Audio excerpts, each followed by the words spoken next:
For the longest time, when you thought about global healthcare, it was kind of a one-way street, right? Patients from some parts of the world would travel to the West for the best, most advanced treatments. But what if that street is suddenly seeing a whole lot of traffic going the other way? We're about to dive into a huge and honestly pretty surprising shift that's happening in medicine right now.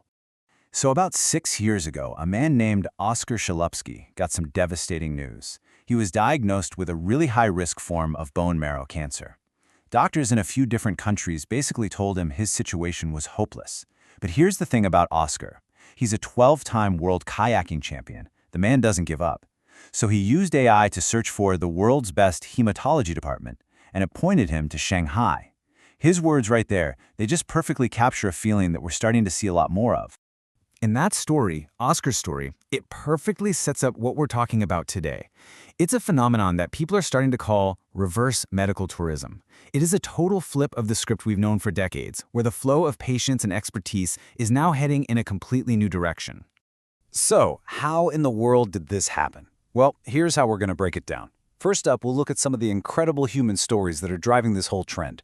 Then, we're going to explore how China is tackling that classic, tricky healthcare problem of balancing quality, cost, and access. We'll also get into the super specific medical innovations that are drawing people from all over. And finally, we'll zoom out and ask, what does this all mean for the future of global medicine?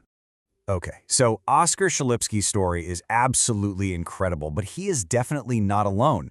We're seeing people from literally every corner of the globe, from all walks of life, finding answers and, well, hope that they just couldn't find back home. Let me tell you about this little 4-year-old girl from Pakistan. She was born with a condition called thalassemia. It's a really severe blood disorder, and for her, it meant she needed blood transfusions every single month of her life just to survive. Then her parents found out online about a new treatment being developed in Shanghai. And get this, after just 4 months of treatment with a new gene-editing drug, her life was completely turned around. She doesn't need transfusions anymore. This wasn't just managing her condition, this was a fundamental cure, made possible by some seriously breakthrough technology.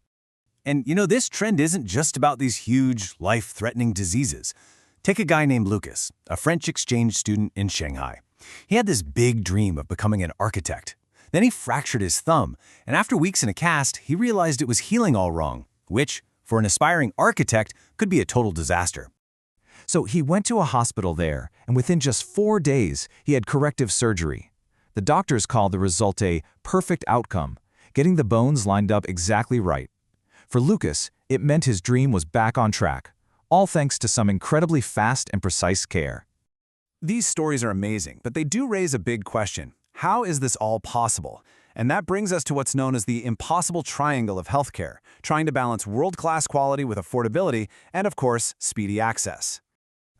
This is the challenge every single healthcare system on the planet faces. Can you really have it all? High quality, low cost, and short wait times? Most experts would tell you, no way. You have to pick 2 out of 3. But the data that's coming out seems to be telling a different story. Okay, let's talk about a key piece of this puzzle, affordability. The numbers are pretty stark. A knee replacement in the US can set you back around $50,000. In China, it's about 60,000 yuan, which is less than 9 grand. That is a massive difference. And it's the same story for things like MRI scans, which costs just a fraction of what they do in the West. But what about the speed factor? Well, this number is just staggering. An Irishman named Richie Lenehan hurt a ligament playing soccer. He posted online that he went from registering at the hospital to getting his X-ray results in his hand in just 1 hour. 1! In a lot of countries, you'd probably still be filling out paperwork after an hour. So, what happens when you balance all 3 of those things? You get growth. Major hospitals like Rujin and Parkway in Shanghai are seeing their numbers of foreign patients jump by around 15% year after year. It's pretty clear the word is getting out. But of course, none of this would matter, not the cost, not the speed, without the most important piece of that triangle, quality. And in medicine today, quality means innovation. And this, right here, is what's really powering this whole reversal. And we're not talking about routine procedures here. People are traveling for some of the most specialized, world-class treatments you can imagine. We're talking about things like that CAR T-cell therapy for cancer, the gene-editing drugs that can offer actual cures, and even futuristic stuff like brain-computer interfaces that help paralyzed people control devices with their thoughts. So let's go back to Oscar Chalupsky for a second. The CAR T therapy that gave him a fighting chance. It is a revolutionary idea. Basically, doctors take your body's own immune cells, your T cells, out of your blood. Then in a lab, they genetically reprogram them to be expert cancer fighters. Finally, they put these newly supercharged cells back into your body to go hunt down and destroy the cancer. It's personalized medicine at its most mind-blowing. And here's the sign that this is a real, fundamental shift. It's not just patients coming in. Hospitals known for things like complex neurosurgery are now becoming destinations for foreign doctors who want to fly in and learn the most advanced techniques. It's a flow of knowledge now, not just a flow of patients. So what does this all add up to? When you put together the personal stories, the cracking of that impossible healthcare triangle, and all this cutting-edge innovation, you start to see a much bigger picture, with some really profound implications for the future. This great reversal becomes crystal clear when you look at it on a timeline. Just a decade ago, the whole narrative was about patients from China going abroad for treatment. Today, that flow has totally flipped. And looking ahead, you have to ask the question, is this trend going to solidify China's spot as a brand new global hub for advanced medicine? And this is not some small-scale experiment. The scope of this is massive.